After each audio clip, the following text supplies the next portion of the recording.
Buen día compañeros. A nuestro grupo nos tocó un proyecto, el cual es un contador de pulsos. Nosotros lo hicimos con Proteus, que es un programa que sirve para simular circuitos electrónicos.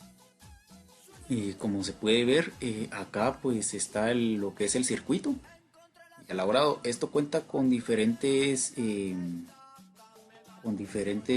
dispositivos.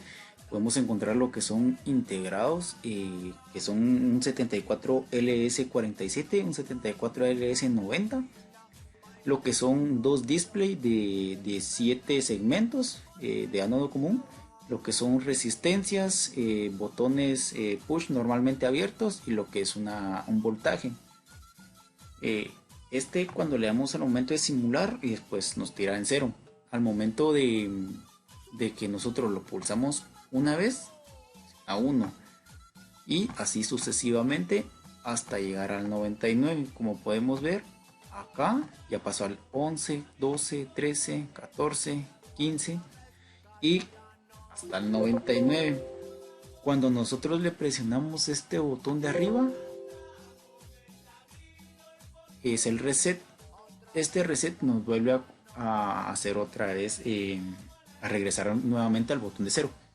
Pero este programa normalmente se hubiera podido mejorar con un N555, que es otro integrado, que es un contador. Y se hubiera puesto para que lo fuera así sucesivamente, pero pues así pues nos quedó bien. Y para entender un poquito más mejor el proyecto, podemos ver lo que son como les comentaba anteriormente, el integrado 74LS47. Para eso nos podemos venir a la datasheet, que son las hojas de datos de los dispositivos. Utilizamos, le damos a dar acá y como podemos ver, esta hoja de datos, este encapsulado, porque son encapsulados, prácticamente es de Fairchild. Hay diferentes, está Motorola, está Texas Instrument, y como podemos ver acá todo está en inglés. Cuesta un poquito entenderlo al principio, pero ya con práctica ya se mejora un poquito. Como podemos ver, este es el encapsulado de nuestro circuito que nosotros estamos usando ahorita. Tiene voltaje de entrada, lo que son la salida, que ese sería es la tierra, positivo, negativo, y tiene diferentes pines los cuales van conectados a lo que son los LED que nosotros pusimos anteriormente. Si nos podemos dar cuenta, acá abajo el diagrama prácticamente que es adentro lo que está dentro del encapsulado son puramente con puertas lógicas. Como podemos ver, acá está interconectado con múltiples compuertas lógicas para lo que es dar diferentes números, así como los que están acá. Es lo mismo que nosotros hicimos con el display, que pues nosotros pues lo interconectamos con un diagrama y así fue como nos funcionó. Esta es de un dispositivo, de un integrado.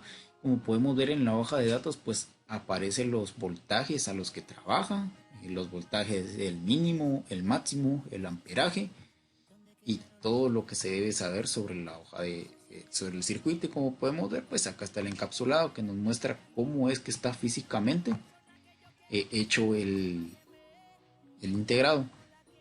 Y pues no es muy grande. Bien hubiéramos podido hacerlo con un microchip, pero esa ya es una programación un poquito más avanzada. Como podemos ver, acá está la otra hoja que les comentaba, el 74LS90. Como podemos ver, hay 3 encapsulados que hacen prácticamente lo mismo. Nosotros utilizamos el 90. Como podemos ver, esta hoja de datos ya es de Motorola, como les comentaba anteriormente. De igual manera viene en puro inglés. Y acá está el diagrama de cómo está fabricado el integrado. De igual manera, como les comentaba anteriormente, este integrado pues también trabaja lo que son pura base de compuertas lógicas y de transistores. Acá Acá podemos ver el pequeño diagrama de cómo está más o menos estructurado, y como podemos ver acá, pues estos son son compuertas que dan que son compuertas lógicas que dan ciertos pulsos por determinadas conexiones. Pues espero que hayan entendido el concepto de cómo es que funciona, y como les comento nuevamente, si nosotros le damos 1, 2, 3 sucesivamente hasta el 99, en el 99 llega y se para, más no regresa a cero. Con este botón regresa a cero nuevamente. Espero hayan entendido la explicación, y pues solamente sería eso.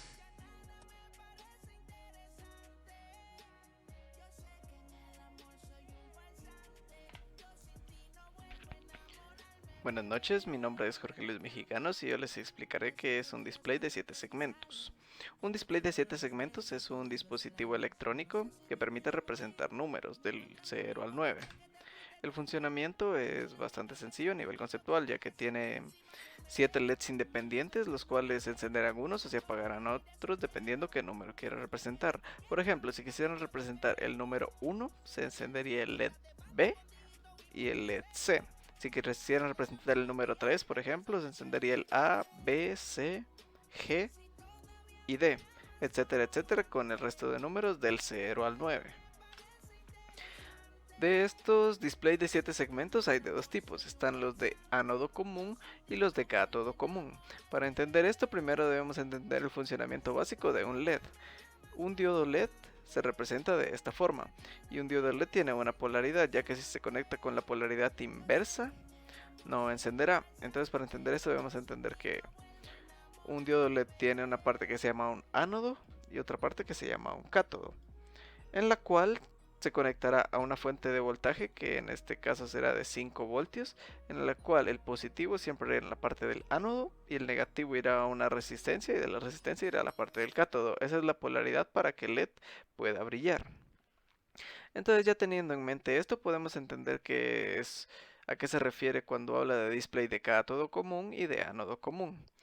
En resumidas cuentas, se refiere que cuando es de cátodo común, quiere decir que todos los cátodos de los 7 LEDs que lo conforman estarán puenteados entre sí. Como pueden ver, por ejemplo, con el indicador A. Viene por aquí, pasa por el diodo, pero cuando pasa por la parte del cátodo, va a una parte donde estará puenteado con los demás cátodos de los demás LEDs. Y a eso se refiere cuando son de cátodo común. Y cuando se refiere a ánodo común sería lo mismo, solo que a la inversa. Todos los cátodos estarían independientes y serían los ánodos los que estarían puenteados entre sí. Ese sería el funcionamiento básico de un display de 7 segmentos. Gracias.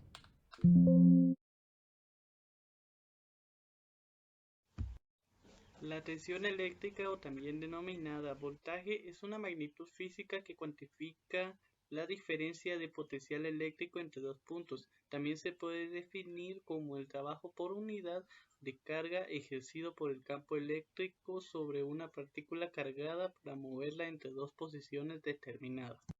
En este caso, para nuestro simulador de conteo utilizamos 5 voltios. También hicimos uso de la corriente directa o continua, que se refiere al flujo continuo de cargas eléctricas a través de un conductor entre dos puntos de distinto potencial y carga eléctrica, que no cambia de sentido con el tiempo, a diferencia de la corriente alterna. En la corriente continua, las cargas eléctricas circulan siempre en la misma dirección. En la corriente continua se utiliza normalmente para aplicaciones donde necesitamos un bajo voltaje, especialmente donde la energía es producida por pilas o por sistemas de energía solar fotovoltaicas, dos células fotovoltaicas, ya que ambos solo producen corriente continua. Y así fue como lo asimilamos a nuestro trabajo, ya que utilizamos un porcentaje bajo de voltios para que cumpliera con su función asignada.